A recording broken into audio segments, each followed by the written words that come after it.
México sufrió grandes cambios a lo largo del siglo XX, cambios que fueron influenciados y a la vez reflejados por los medios de comunicación, tales como el cine, las canciones y especialmente historietas, llevaban consigo la respuesta a interrogantes como ¿cuál debía ser el papel de la mujer en sociedad? ¿Y qué es lo que une realmente a un matrimonio? Así como otros temas de gran importancia, la migración del campo a la ciudad y la polémica dualidad entre tradición y modernidad. Hemos logrado reunir a algunos personajes retirados de estos cómics. Quédese con nosotros y escuche de sus propias voces cómo era vivir en un México que buscaba su identidad. Yo fui creada por Yolanda Vargas por allá de los años 50.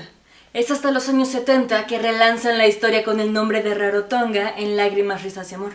En los 50 estaba en Pepín. Yolanda dejaba lo mejor, lo intrépido, lo moderno para sus villanas. Tenía un asombroso don narrativo. Ella era en sí una chica moderna.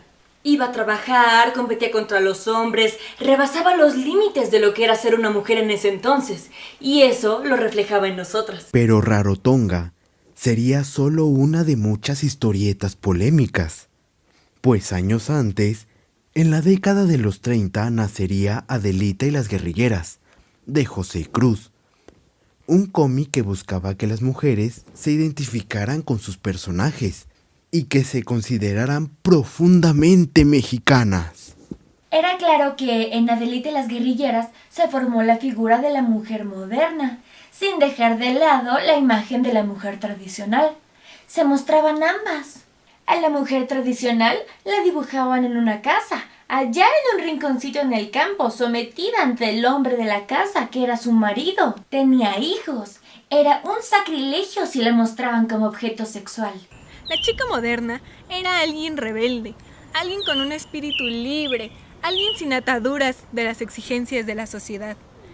Era alguien que defendía los valores de la vida. Quería ir sola a la lucha libre.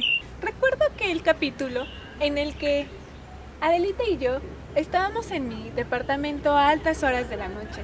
Hablábamos sin ningún respeto hacia las generaciones viejas.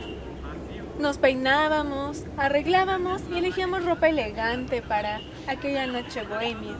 Yo le apostaba más al placer, a no ser una ama de casa, calladita, recatada. Adelita se mostraba como la heroína. Ella era más conservadora, yo era más atrevida. Un dato interesante es que estas actitudes no eran propias de las jóvenes, sino también de mujeres que ya formaban parte de un núcleo familiar como esposas y madres. Tal es el caso de Doña Borola, en la historieta La familia Burrón, quien era jefa del hogar y personaje principal.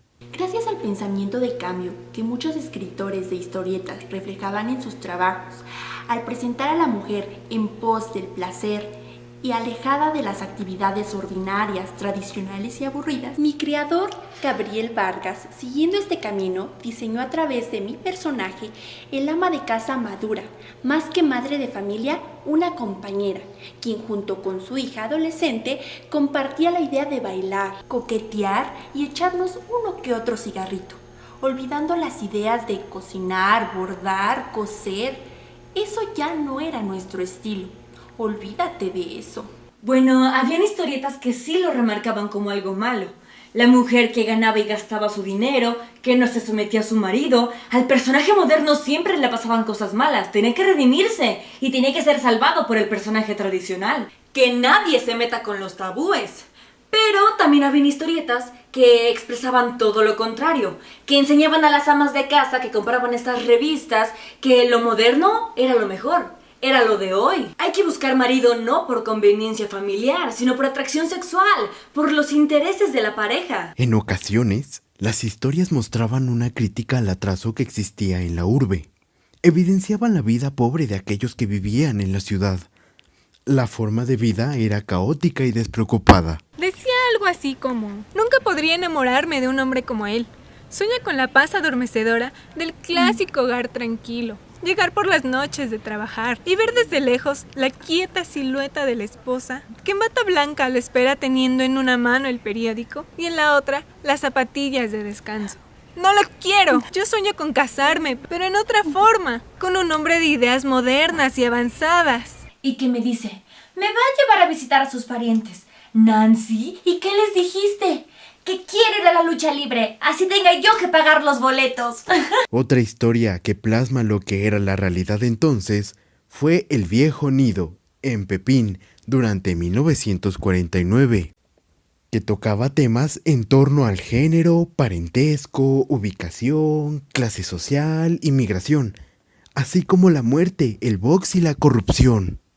Desde el principio se hablaba eso de trasladarse del campo a la ciudad, de buscar nuevas oportunidades de vida, de dejar la pobreza y posicionarse en una clase media, incluso de alcanzar nuestros grandes sueños, de obtener una gran riqueza.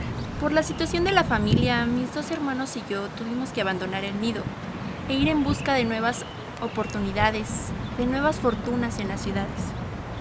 El viejo nido era una historia muy interesante. Éramos muchísimos personajes. Nuestras historias siempre se enredaban en asuntos morales y familiares. Yo era hija de un magnate hombre de negocios. ¿Qué pasa? Que por no seguir sus costumbres capitalistas e irme hacia el lado humano, lo desobedezco, después él muere, no antes sin desheredarme del testamento. La vida me obligó a casarme y ser una esposa sumisa, siguiendo el mismo patrón de mi madre. Mi madre, que cayó en la enfermedad por culpa de las faltas de mi padre.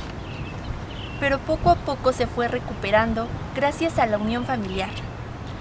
Sin duda, fuimos una familia que vivió desgracias, pero también felicidad. Fue durante un tiempo de grandes cambios. Estábamos buscando una identidad. Y lo ves en historietas, en canciones, en películas. Sin duda, México no volvió a ser el mismo.